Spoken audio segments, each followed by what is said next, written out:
ഏവർക്കും നമസ്കാരം. ശുഭകരമാകട്ടെ, ദിനം സന്തോഷകരമാവട്ടെ, സൗഖ്യകരമാവട്ടെ. അനുഭവങ്ങളും അനുഭൂതികളും നമ്മെ ഏവരെയും നയിക്കുക. ഇന്നലെ നമ്മൾ സംസാരിച്ചു വന്നപ്പോ അന്ധകരണങ്ങളെ കുറിച്ച് സംസാരിച്ചു വരുമ്പോൾ ഗുണങ്ങളെ കുറിച്ച് പറഞ്ഞിരുന്നു, ത്രിഗുണങ്ങളെ കുറിച്ച്.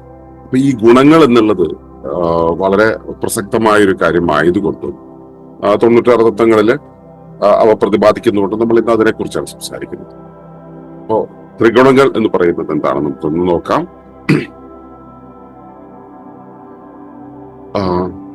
The trigunas attribute the nature of an entity.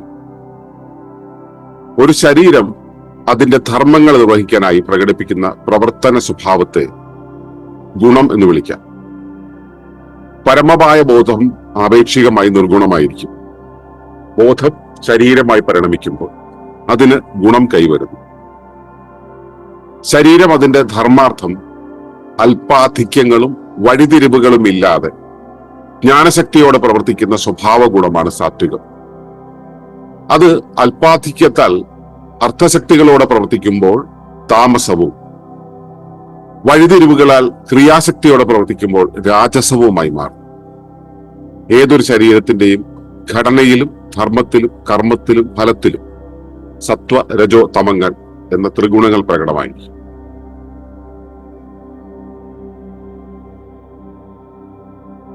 ഇതാണ് നമ്മൾ ഗുണത്തെക്കുറിച്ച് പറയുന്നത്. ഈ ഗുണം എന്ന് പറയുന്നതിന് വളരെ സിമ്പിൾ ആയിട്ട് നമ്മൾ പറയുന്നത് ഇങ്ങനെയാണ്: ഏതൊരു ശരീരവും അതിന്റെ ധർമ്മങ്ങൾ നിർവഹിക്കാനായിട്ട് പ്രകടിപ്പിക്കുന്ന പ്രവർത്തന സ്വഭാവം, ദ നേച്ചർ, ഒരു പ്രവർത്തനത്തിന്റെ സ്വഭാവം. ഏതൊരു സത്തയ്ക്കും, ഏതൊരു പ്രവർത്തനത്തിനും, ഏതൊരു കാര്യത്തിനും ആ പ്രവർത്തന രീതി ഉണ്ടാവും. 3 തരത്തിലാണ് അത് ഉണ്ടാവുക. ഒന്ന്, എന്താണോ അത് ചെയ്യേണ്ടുന്നത്, ആ ചെയ്യേണ്ടത് മാത്രമായി നിൽക്കുന്നൊരവസ്ഥ. ഇന്നലെ നമ്മൾ സംസാരിച്ചതല്ലേ, ആ അന്ധകരണങ്ങളില് ബുദ്ധിയുടെ സ്വഭാവം എന്ന് പറയുന്നത് എന്താണോ അതിന് നിശ്ചയമാണ്. നിശ്ചയത്തിൽ അത് ചെയ്തു പോകുന്ന സമയത്ത് അതിന് വഴിതിരിവുകളില്ല. അതാണോ ഇതാണോ വേണ്ടത് എന്നുള്ള വഴിതിരിവുകളില്ല. അപ്പോ ശരീരം അതിന്റെ ധർമാർത്ഥം അല്പ ആധിക്യങ്ങളില്ലാതെ, എന്നുവെച്ചാൽ കുറവോ കൂടുതലോ ഇല്ലാതെ, വഴിതിരിവുകളില്ലാതെ, ഇങ്ങോട്ടാണോ അങ്ങോട്ടാണോ എന്നുള്ള തിരിവുകളില്ലാതെ ജ്ഞാനശക്തിയോടെ, അതായത് എന്താണോ അറിഞ്ഞിരിക്കുന്നത് ആ അറിവോട് കൂടി പ്രവർത്തിക്കുന്ന സ്വഭാവ ഗുണമാണ് സാത്വികം എന്ന് പറയുന്നത്. എന്താണോ തന്നിൽ നിർദ്ദേശമായിരിക്കുന്നത്, ധർമ്മമായിരിക്കുന്നത്, ധർമാർത്ഥം നമുക്ക് കിട്ടിയ നിർദ്ദേശം എന്താണ്, അതെന്തോ അത് ചെയ്യുക എന്നുള്ളതാണ് സാത്വിക ഗുണം എന്ന് പറയുന്നത്. അതിന് അല്പ ആധിക്യങ്ങൾ, അതായത് എനിക്ക് കിട്ടിയതിനേക്കാളും എനിക്ക് കിട്ടിയ അറിവ് എന്താണോ, എന്നിൽ നിക്ഷിപ്തമായിട്ടുള്ള ദൗത്യം എന്താണോ, അതിനേക്കാളും ഒന്നുകിൽ അല്പമാവുക അല്ലെങ്കിൽ അധികമാവുക. വഴിതിരിവ് ഇന്നൊന്നുമില്ല, വഴി അത് തന്നെ, പക്ഷെ ഒന്നുകിൽ അല്പമാവുക അല്ലെങ്കിൽ അധികമാവുക. ഈ ഒരു അവസ്ഥയിൽ അർത്ഥശക്തിയോടെ പ്രവർത്തിക്കുക എന്ന് വെച്ച് കഴിഞ്ഞാൽ അർത്ഥം അല്ലെങ്കിൽ സമ്പത്ത് നേടുക, എന്റെ എന്ന് പറയുന്ന വേലി നീട്ടിക്കെട്ടുക, ഞാൻ ഒരുപാട് നേടുക അല്ലെങ്കിൽ അല്പം പോലും നേടാതിരിക്കുക, ദാരിദ്ര്യത്തിലായിരിക്കുക, ധനികത്വത്തിലായിരിക്കുക, പിന്നെ ഞാൻ എന്റെ ഉത്തരവാദിത്വത്തിനും അപ്പുറത്തേക്ക് ഉള്ള ഉത്തരവാദിത്തങ്ങൾ ഏറ്റെടുത്തിട്ട് അത് ആ ചെയ്യേണ്ട കാര്യത്തിൽ കൊളവാക്കുക, അല്ലെങ്കിൽ ഞാൻ ചെയ്യേണ്ട ഉത്തരവാദിത്തങ്ങൾ പോലും ചെയ്യാതിരിക്കുക എന്നുള്ള കാര്യങ്ങളെല്ലാം ചെയ്യുന്നതിനെയാണ് അത് അല്പാധിക്യം എന്ന് പറയുന്നതാണ്. അല്പാധിക്യത്താൽ അർത്ഥശക്തിയോടെ ഈ കാര്യങ്ങൾ ചെയ്യുന്നതിന്റെ അർത്ഥത്തെക്കുറിച്ചാണ്. അർത്ഥം എന്ന് പറയുന്നത് സമ്പത്ത് എന്നുള്ള അർത്ഥത്തിൽ, സമ്പത്ത് അല്ലെങ്കിൽ വിഭവം അല്ലെങ്കിൽ നമ്മൾ ഇടപെടുന്ന ഏരിയ, ഇങ്ങനെയുള്ള കാര്യങ്ങളെല്ലാം ചേർത്താണ് അർത്ഥം എന്ന് പറയുന്നത്. അർത്ഥശക്തിയോടെ പ്രവർത്തിക്കുമ്പോൾ അതിനെ താമസികം എന്ന് പറയും, താമസം എന്ന് പറയും. ഈ അല്പാധിക്യങ്ങളല്ല, പകരം വഴിതിരിവുകൾ, ഇങ്ങനെയല്ല അങ്ങനെയല്ല, അങ്ങനെയാണോ പോകേണ്ടത് എന്നുള്ള രീതിയിൽ ക്രിയാശക്തിയോടെ, മേധാശക്തിയോടെ പ്രവർത്തിക്കുമ്പോൾ അത് രാജസമായി മാറും. അപ്പൊ ഇതാണ് ഇതിന്റെ അടിസ്ഥാന സ്വഭാവം എന്ന് പറയുന്നത്. ഒന്ന് വഴിതിരിവുകളില്ലാതെ പോകുന്നു, ഒന്ന് ഏറ്റക്കുറച്ചിലുകളോടെ പോകുന്നു, ഒന്ന് വഴിതിരിവുകളോടെ പോകുന്നു, ഇടത്തും വലതുമായിട്ട് വഴിതിരിവുകളോടെ. ഈ 3 ഏതൊരു ശരീരത്തിന്റെയും ഘടനയിലും ഉണ്ടാവും. ഇതിൽ ഏത് രീതിയിലാണ് പോകുന്നത് ഘടനയിലുണ്ടാവും, അതിന്റെ ശരീരത്തിലുണ്ടാവും, കർമ്മത്തിലുണ്ടാവും, ഫലത്തിലും ഉണ്ടാവും. ഏതൊന്നിന്റെയും അങ്ങനെയാണ് അതിന്റെ സ്വഭാവം പ്രകടമാവുന്നത്.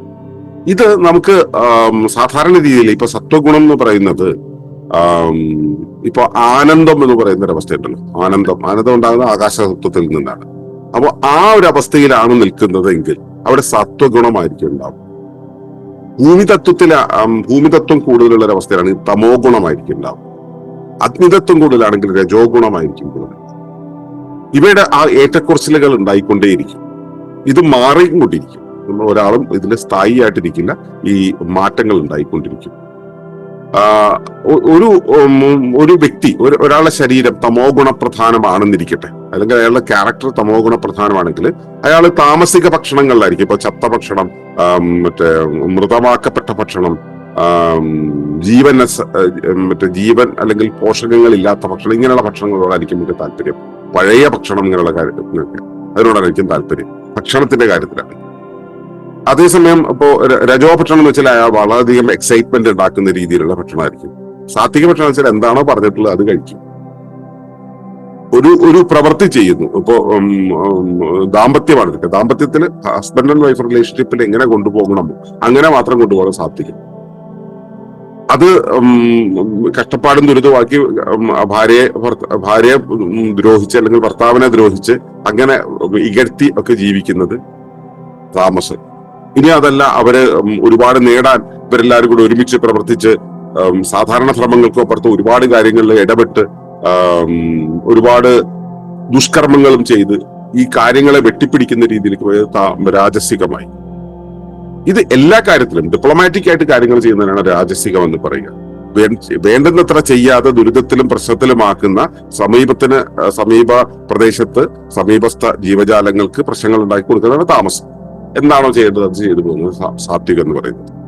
ഇവിടെ സാത്വിക സ്വഭാവം എന്ന് പറയുന്നത് ആണ് ജീവിതത്തിൽ വേണ്ടത് എന്ന് നമുക്ക് കരുതാൻ കഴിയില്ല. കാരണം സാത്വികത എന്ന് പറയുന്നത് നേരെ പോകാനുള്ള ഒരു വഴിയാണ്. ഒരു പ്രതിസന്ധി ഘട്ടം വരികയാണെങ്കിൽ ആ ഘട്ടത്തിൽ സഹായിക്കുക രജോ ഗുണമായിരിക്കും. അതേസമയം നമ്മള് ഒരു പ്രത്യേക ആധിക്യം നമുക്ക് ഉണ്ടായിരുന്നിരിക്കട്ടെ, സാത്വിക ഗുണത്തിൽ തന്നെ പോകുന്ന സമയത്ത് നമുക്കൊരു പ്രത്യേക ആധിക്യം ഉണ്ടായിരുന്നിരിക്കട്ടെ, ആ സമയത്ത് ഒരുപക്ഷെ തമോ ഗുണമായിരിക്കും ഏറ്റവും ഗുണകരമായിരിക്കുക. ഈ ഗുണങ്ങളെ നമ്മളെ ചാതുർവർണ്ണ്യം വെച്ചുകൊണ്ട് ഒരിക്കൽ എന്റെ ഗുരു പറഞ്ഞു തന്ന ഒരു കാര്യം ഞാനതിനെ നാടകമാക്കിയിട്ടുണ്ട്. അതിൽ പറയുന്നത് എങ്ങനെയാണ്: ബുദ്ധിയുമായി ബന്ധമുള്ള കാര്യങ്ങൾ ബ്രാഹ്മണ്യം, സാത്വികം ഇവിടെ,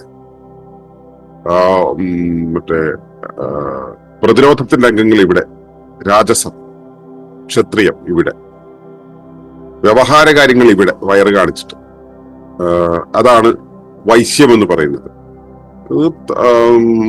രജോ ഗുണത്തിന്റെയും തമോ ഗുണത്തിന്റെ ഇടയിൽ നിൽക്കുന്നതാണ്.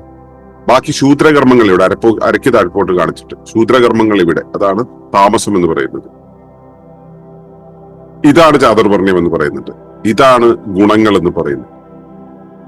ഇത് നാലും ഉള്ളപ്പോഴാണ് ഒരു വ്യവസ്ഥ കൃത്യമായിട്ട് പ്രവർത്തിക്കുക. ടോയ്ലറ്റ് ഇല്ലാണ്ട് വീടുണ്ടാവില്ല, പൂമുഖമില്ലാതെയും വീടുണ്ടാവില്ല. നാലും വേണം. അതാണ് അതിന്റെ ശരി. അങ്ങനെ വേണം ഈ ഗുണങ്ങളെ പ്രയോഗിക്കാൻ. അപ്പൊ ഈ ഗുണം സർവ കാര്യങ്ങളിലും കാണും. ആ കാര്യത്തിനനുസരിച്ച് അവയുടെ പെരുമാറ്റത്തിൽ, സ്വഭാവത്തിൽ, നേച്ചറിലാണ് വ്യത്യാസം വരുന്നത്. ഇതിനെയാണ് ത്രിഗുണങ്ങൾ എന്ന് പറയുക. ഇത് നമ്മൾ ഏത് കാര്യങ്ങൾ എടുക്കുമ്പോഴും കാണാവുന്നതാണ്, എല്ലായിടത്തും പ്രസക്തമാണ്. അതുകൊണ്ട് തന്നെ ഇതിനെ ശ്രദ്ധിക്കുക, ശ്രദ്ധയോടെ കൈകാര്യം ചെയ്യുക.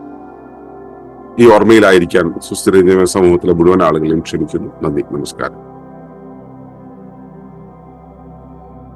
ഈ വിഷയം ഇഷ്ടമായെങ്കിൽ ഒന്ന് ലൈക്ക് ചെയ്യുക, കമന്റ് ചെയ്യുക, ഷെയർ ചെയ്യുക. നിങ്ങൾ പ്രകൃതിയെ ഇഷ്ടപ്പെടുന്നുവെങ്കിൽ ഈ ചാനൽ സബ്സ്ക്രൈബ് ചെയ്യുക.